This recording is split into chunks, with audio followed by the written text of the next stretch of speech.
All right, hey guys, welcome to another video. In this video, we're going to be reviewing my personal 2015 GTI. If you guys have been following the channel for long enough, you know that I've been doing a lot of car reviews, but I don't think I've ever done a personal car review on obviously my own car. So this is interesting, and this will be kind of cool because I have reviewed a lot of Volkswagens, and I've done the GLI, the Golf R, the pre-facelift Golf R, but I've never done a personal review on my car, so this will be kind of interesting. So without further ado, this is a 2015 Mk7 GTI SE. It's finished in midnight blue. It comes with DSG and it has the lighting package.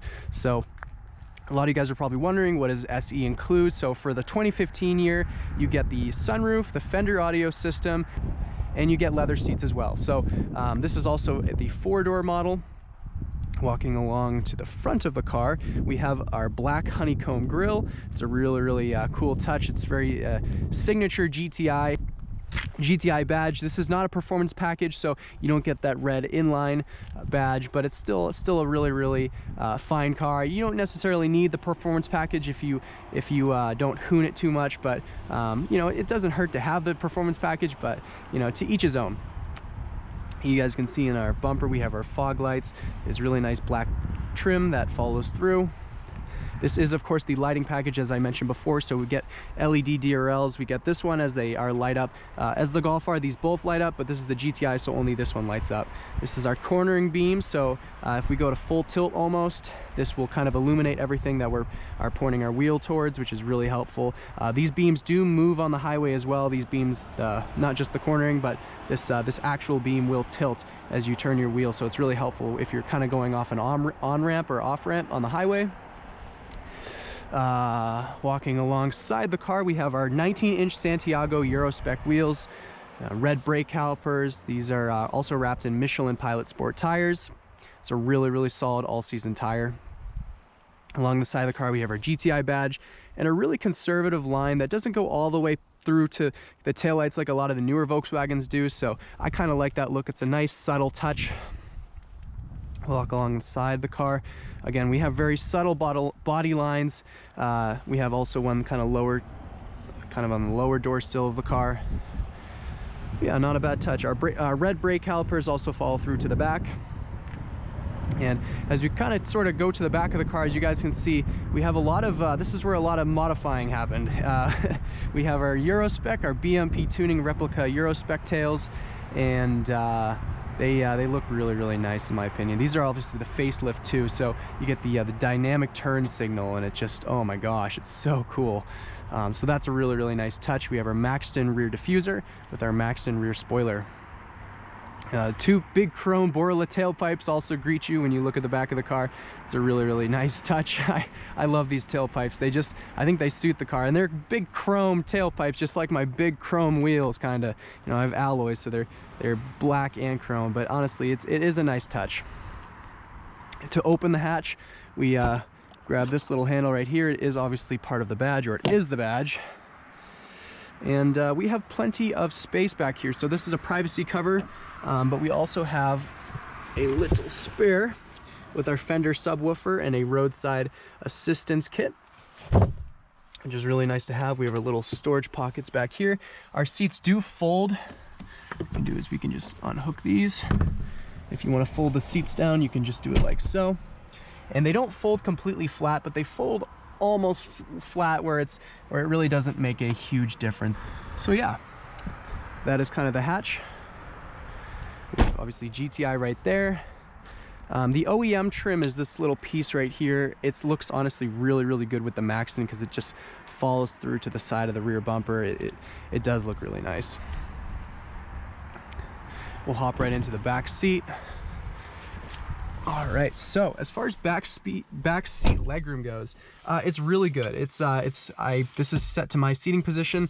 I'm 6 foot, so I have plenty of legroom. We have a nice speaker right here, and obviously another speaker is there. Our aircon, cup holders right here as well. We also have a ski pass-through, so if you have any long items that you don't want to necessarily fold all the seats down, you can send it right through here. Plenty of space to utilize.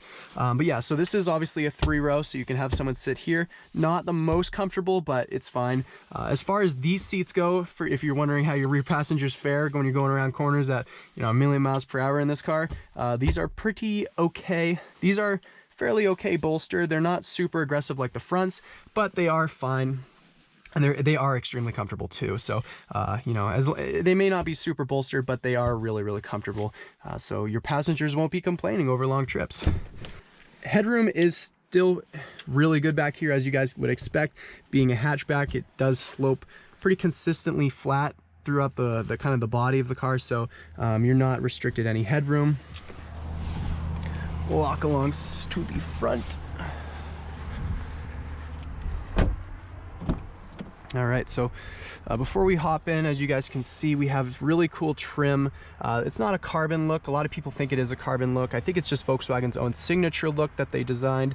It's perfectly fine. I think it's, I'm glad they didn't try to do a carbon fiber, because it just probably would have not worked out. So we also have an LED strip wrapped in kind of this chrome.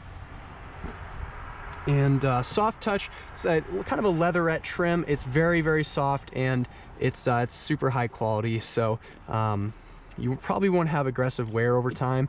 And I honestly would say it's a very nice material. It's a lot better than kind of the cloth that they offer with the, I think, the S model. We have carpet lined door pockets. As we jump inside the car, one thing I also want to touch on is we do still have that LED theme right here. To access your heated mirrors, you just flick it right to the bottom, so this white notch is facing that. To obviously do adjust our mirrors, we just put it to our R or to our left, and we can just tilt it like that. So very, very easy, very German. So our light controls, our auto switch, fog lights you pull out. To turn off, you just push back in. Our DRLs, or just our basic daytime running lights. When you have your parking brake up, they won't beam, but if you put this on, your lights are on, or at least your DRLs are. So yeah, other than that, steering wheel is really nice in this car. It's one of the best. It's like the selling point in this, in my opinion, because when I first sat in this car, I was like, wow, this is a very nice steering wheel.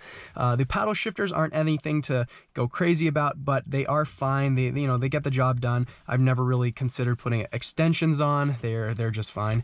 But yeah, the steering wheel is a very, very nice steering wheel. It could be a little bit thicker, but the shape is just perfect. The flat bottom is really, really nice. Holding this, going around corners is easy.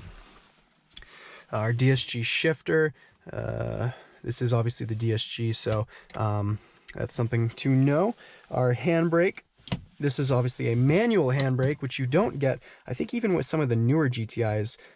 So that's really nice to have a manual handbrake, because wintertime. We have a little storage spot with a 12-volt power outlet. I put my wallet in there occasionally. We have 2 cup holders, a 12-volt power outlet right here, a spot for coins, credit card, a little secret pass-through with none other than COVID's worst enemy. So that's nice. I put my phone, sometimes actually I put my phone like right here, and it doesn't fall in. It's really nice to use that for navigation. This is an SE, so it doesn't come with the navigation. If you want that, you have to get the Autobahn. So it doesn't come with the nice climate control that the Autobahns come with, so you just have to make do with your non-dual zone climate control, but you can't complain, because this is a very intuitive and easy to learn AC unit. Obviously, we still do have heated seats, so really can't complain. But yeah, we'll start the car right up. Get the nice needle sweep going on, Volkswagen. So this is the center screen is kind of what I focus a lot on. Oil temperature, I leave it on that, just so I know when I'm able to get on it. But we'll scroll through. So we got speed, range, average consumption. These are all the driving data, but we can also scroll through compass, audio, telephone, vehicle status, and lap timer. So I just leave it in driving data, because I think that's plenty fine. We can scroll through driving data, convenience, consumer. This will show you where you're using your fuel consumption. So if we put the AC on, that bar will move, and obviously the exhaust gets a lot louder because it's using resources. But our phone control, voice command, really don't count on that being accurate. Yeah, and for our sound, we can change our sound levels through the Fender audio system, which is such a good system. You can turn our bass up, turn it down, mid, treble, and our subwoofer. And I usually leave the subwoofer kind of at a lower setting, just because I don't want to blow it up. Because I bet you there's people who drive around at 9. There's definitely people out there who do that. But yeah, I mean, it's a really, really intuitive system. It's easy to learn, and yeah, I like it. One thing I don't think I've touched on is these seats. These seats are so supportive. At your legs, they're really supportive, especially around your back. It's just so, it really does. And I'm a bigger guy, so I'm not like a wide guy, but I'm a tall guy, and I'm broad. So it works for my body. So yeah, these are really, really comfortable seats. We like comfortable seats, especially. And one thing I want to say is, like, this is one of the nicest seats that I've sat in that's not over the top uncomfortable and really supportive, or not supportive enough and just really comfortable. So it's a perfect blend between the two. It's very, very comfortable, but it's also extremely supportive. So when you're going around corners, you're not sliding around. It's very, very nice. And with your passenger, they can also probably agree with you that it's nice to stick in your seat when you're going really fast around corners. So so yeah, there's that. Obviously we have our mirror right here. If you're getting blinded from the person behind you, boom, instant, like no more blinding. For our sunroof, they're automatic, so we can push that all the way down and it'll creep it open in the back, or if we want to open it all the way, it'll open like so.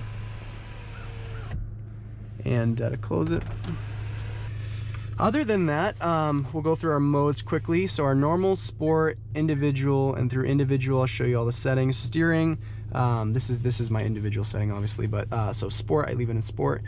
This changes the sound actor with the stock car, which is the pumped in sound, but I'm stage 2 APR, so this controls the pops and bangs.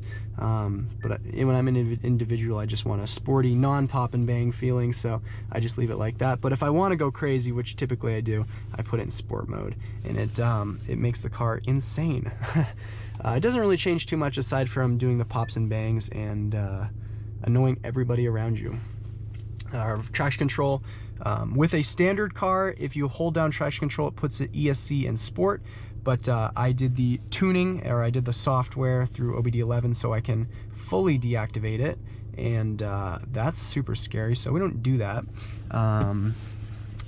But yeah, we have our turn signals, our high beam, and our window, or our washers, our windshield washers. So super easy. I mean, it's very German, very easy to learn this car. Everything about it's very intuitive. Even with the newer cars, I think Volkswagen will still obviously pump out a lot of cars, but they'll always be really easy to learn. This car took me about a week until I knew everything about it. I'll start to touch on kind of the driving aspect of this car. Obviously I'm tuned, so it's a little bit different from a normal GTI, but yeah, I can't wait to do that. Stay tuned for that video. It'll come out shortly. And with that said, thank you guys so much for watching the video, and I'll catch you guys in the next video. Peace.